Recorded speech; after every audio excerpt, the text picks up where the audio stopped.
तो अभी हम लोग हैं करोल बाग में जहाँ पे ये हादसा हुआ है और हमारे साथ स्टूडेंट्स बात कर रहे हैं। तो अभी हमारे साथ है, आपका नाम? जी, मेरा नाम ऋषिराज सिंह है और अभी मैं दिल्ली विश्वविद्यालय का छात्र हूँ। ठीक है, तो आप दिल्ली विश्वविद्यालय के छात्र होते हुए भी यहाँ पर आए हैं, तो आप इसको किस तरीके से देख रहे हैं?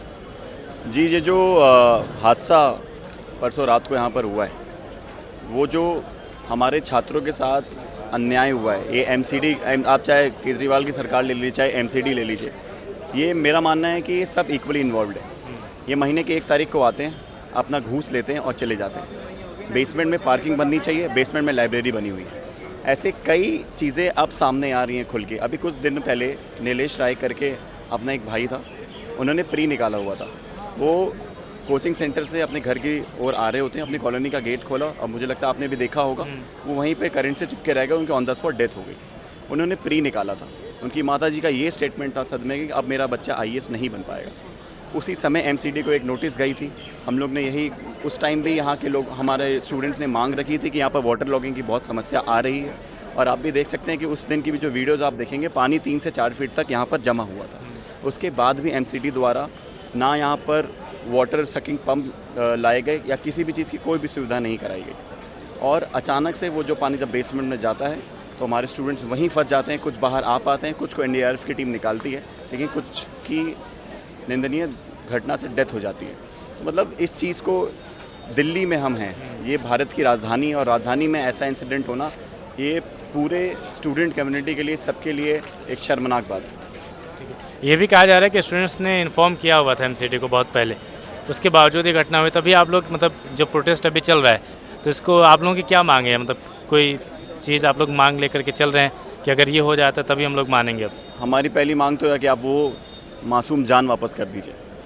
हमारी एमसीडी से, हमारी केजरीवाल सरकार से, हमारे इस कोचिंग माफियाज, जितने भी ये लोग बिलीनियर्स अपनी कोचिंग इंस्टीट्यूट चलाते हैं, बिजनेस करते हैं, उन सबसे ये मांग है, क्या वो 3 जान वापस कर सकते हैं? नहीं कर सकते हैं। इस दुनिया की कोई भी ताकत वो चीज़ नहीं कर सकती। हमारी स्पष्ट यही मांग है कि अब से 2 दिन पहले जो हादसा हमारे भाई बहनों के साथ हुआ है, वो आगे और इंसिडेंट्स के साथ ना हो। सबसे मेजर मांग हमारी ये है कि जल्द से जल्द यहाँ पर एमसीडी की तरफ से अब तक कोई भी ऐसा स्टेटमेंट नहीं आया है, ना ही केजरीवाल गवर्नमेंट की तरफ से यहाँ पे कोई भी ऐसा स्टेटमेंट आया कि हम क्या मुआवजा दे रहे हैं। अभी तक बात कर रहे हैं कि अभी 8 लाख मुआवजा देंगे, 10 लाख मुआवजा देंगे, जब यहाँ की फ़ीस खुद 4 से 8 लाख रुपए एनुअली है। तो आप 10 लाख मुआवजा देके क्या कर लेंगे? आप फॉर्मेलिटी कर रहे हैं। आप 10 लाख रुपये एक बच्चे से 1 साल की फ़ीस ले रहे हो और आप मुआवजे में भी 10 लाख रुपये दे रहे हो।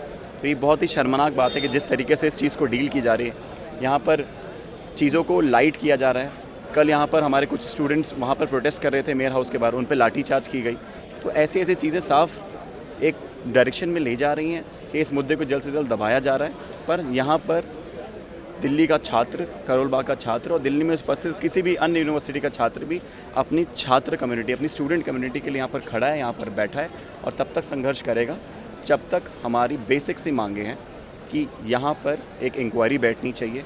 सारे जो भी क्राइटेरियाज़ होते हैं कि यहाँ पर क्या बेसमेंट अलाउड है, ये आज एक कोचिंग में हुआ है, लेकिन आप आसपास देख सकते हैं यहाँ पे ऑलमोस्ट हर कोचिंग में बेसमेंट है, ऑलमोस्ट हर कोचिंग में लाइब्रेरी है या बुक स्टॉल या कुछ ना कुछ ऐसी चीज़ें हैं, पार्किंग के अलावा चीज़ें हैं। कल को अभी आधे घंटे बाद यहाँ पर अगर बारिश हो जाती है तो सेम हादसा और कहीं भी हो सकता है। कोचिंग बंद करना कोई उपाय नहीं है। इसका उपाय है कि जल्द से जल्द उस चीज़ का समाधान किया जाए, जहाँ पर ऐसी चीज़ें चल रही हैं उसको जल्द से जल्द बंद किया जाए। दूसरी चीज़ कि जिनकी डेथ हुई है, जिन भी भाई बहन शहीद हुए हैं, जिनकी डेथ हुई है, उनको कम से कम 1 करोड़ का मुआवजा, स्टूडेंट कमेटी ये चाहती है कि ज़्यादा से ज़्यादा मुआवजा, 1 करोड़ के आसपास का मुआवजा उनके परिवार को मिलना चाहिए। तो कोई उनमें से एक था, कोई उनमें का सिंगल चाइल्ड था, कोई यहाँ पे 2 बच्चे थे। तो हम किसी की डेथ से, हम कोई भी पैसा हम किसी की मौत से नहीं कंपनसेट कर सकते हैं, बट फिर भी ऐसी कोई 2-3 चीज़ें होंगी तो मुझे ऐसा लगता है कि शायद स्टूडेंट्स में एक पॉजिटिव मैसेज जा सकता है। ठीक है, तो ये थे हमारे साथ दिल्ली विश्वविद्यालय के छात्र जो अपनी मांगे यहाँ पे रख रहे हैं और इनका ये कहना है कि अगर ये मांगे नहीं पूरी होती तो ये लोग प्रोटेस्ट जो है ऐसे ही जारी रखेंगे। Thank you.